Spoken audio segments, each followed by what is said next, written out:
ناظرین، آج ہم آپ کو امیون سسٹم یعنی قوت مدافعت بڑھانے کے لیے قدرتی چیزوں کے بارے میں بتائیں گے جن کے استعمال سے آپ اپنی قوت مدافعت کو بڑھا سکتے ہیں اور مختلف بیماریوں اور وائرس سے محفوظ رہ سکتے ہیں۔ ناظرین، ہمارے امیون سسٹم یعنی قوت مدافعت ہمیں مختلف قسم کی بیماریوں سے لڑنے میں مدد دیتی ہے۔ یہ جسم میں پیدا ہونے والے انفیکشن کو روکتا ہے۔ ہمارے جسم میں مختلف قسم کے مائکرو آرگنزمز پائے جاتے ہیں جن میں کچھ ایسے بھی ہوتے ہیں جو ہمارے کھانے کو ہضم کرنے میں اور ہمارے ڈائجسٹو سسٹم کو پروٹیکٹ کرتے ہیں۔ ہمارے جسم میں داخل ہونے والے زہریلے جراثیموں کو کل کرتے ہیں، لیکن کچھ ایسے بھی مرکب پائے جاتے ہیں جو ہمارے امیون سسٹم کو کمزور کرتے ہیں اور ہمارے جسم میں بیماریاں پھیلاتے ہیں۔ ہم جو کچھ کھاتے پیتے ہیں وہ بھی ہمارے امیون سسٹم کو متاثر کرتا ہے۔ مثلا جنک فوڈ اور تیز مسالہ جات ہمارے قوت مدافعت کو کم کرتے ہیں۔ اس کے علاوہ ڈپریشن کا رہنا،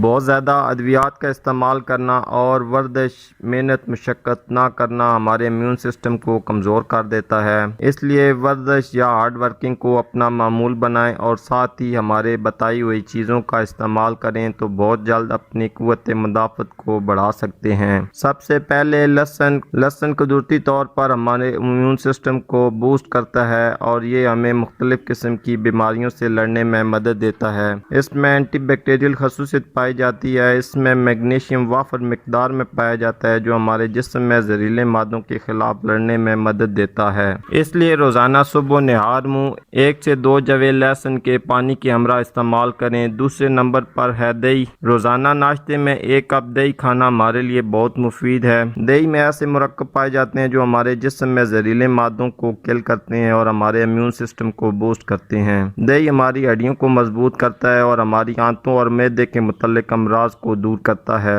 اس لیے روزانہ 1 کپ دہی کا استعمال لازمی کریں۔ تیسرے نمبر پر گنے کا رس ہے۔ یہ ہمارے امیون سسٹم کے لیے بہت ہی مفید ہے۔ اس میں نیچرل شوگر اور اینٹی آکسیڈنٹ پائے جاتے ہیں جو صحت مند رہنے کے لیے بہت ہی ضروری ہیں۔ یہ ہمارے خون کی صفائی کرتا ہے اور مثانہ کی گرمی دور کرتا ہے۔ اس لیے روزانہ 1 سے 2 کپ گنے کا رس استعمال لازمی کرنا چاہیے۔ آج کے لیے اتنا ہی ناظرین، امید کرتا ہوں آج کی ویڈیو آپ کے لیے فائدہ مند ثابت ہوگی۔ اسی کے ساتھ اجازت چاہتا ہوں۔ اللہ حافظ۔